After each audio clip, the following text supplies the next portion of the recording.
When we talk about the Epstein files, it's so easy to just focus on the names, the big list, right? But that's not the real story here, not even close. This is about the architecture of power that those files represent. It all starts with secrets. And I'm not just talking about little personal mistakes. No, we are talking about secrets so huge they could literally destabilize entire systems of power. Because those secrets, that's the real currency. That's power. The ability to know things that other people don't, and to use that knowledge, well, that creates a whole different level of influence. And that influence inevitably leads to control, the ability to shape the narrative, and to make absolutely sure that some stories never ever see the light of the day. And at the center of this whole web, one collection of documents. We were all told the story pretty much ended in a jail cell back in 2019. But now, with thousands of pages of depositions, flight logs, and phone records out in the open, it's starting to look like that wasn't the end at all. It might have just been the beginning of something much, much bigger.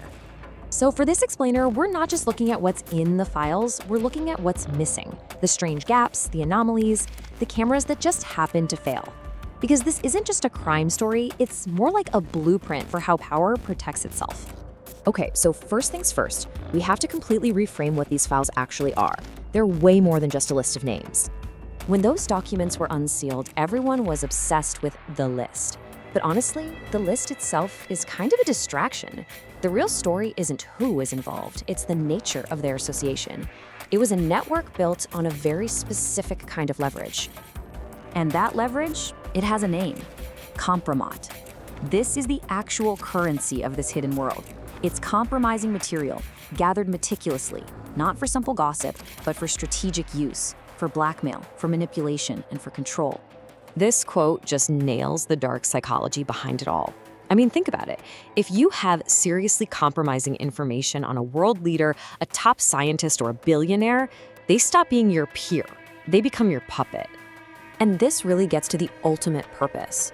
This was never a social club. It was a sophisticated intelligence operation. The island, the parties, the flights, they weren't the main event. They were the trap, designed specifically to create those puppets and to gather that kompromat. Now, let's shift gears and look at the end of the story, or at least the supposed end of Jeffrey Epstein's story. This is where the official narrative really starts to fray at the edges, and you start to see a series of, well, let's just call them convenient anomalies.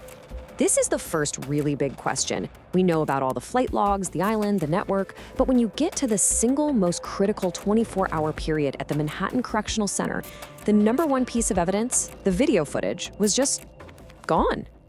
Accidentally deleted, data corrupted, whatever the official line was, the result is the same. A total black hole in the evidence right where the truth should be. And this starts to become a bit of a theme. And then you have the second anomaly that just defies all logic. Two guards, supposedly on high alert, watching the most high-profile inmate in the country, and they both fall asleep at the exact same time. It's a detail that really stretches belief to its breaking point.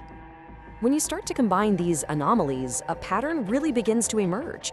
The truth isn't just missing, it feels like it's been actively buried under layers of state-sanctioned silence, where these systemic failures provide the perfect cover story. This paints a pretty fascinating psychological picture of the man at the center of it all. In his final weeks, Epstein apparently wasn't acting like someone who held all the cards.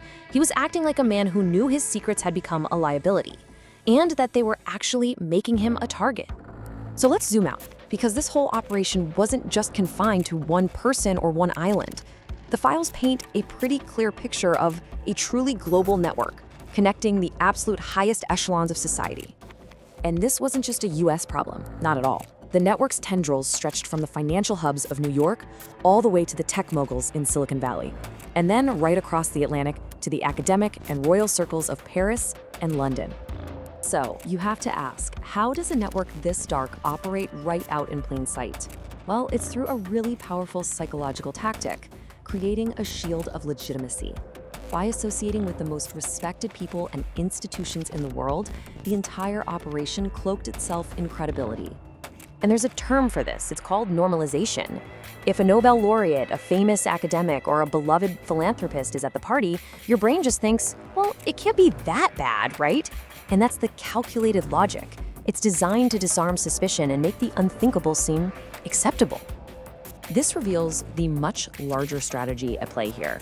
It was never just about controlling individuals, it was about manipulating society itself.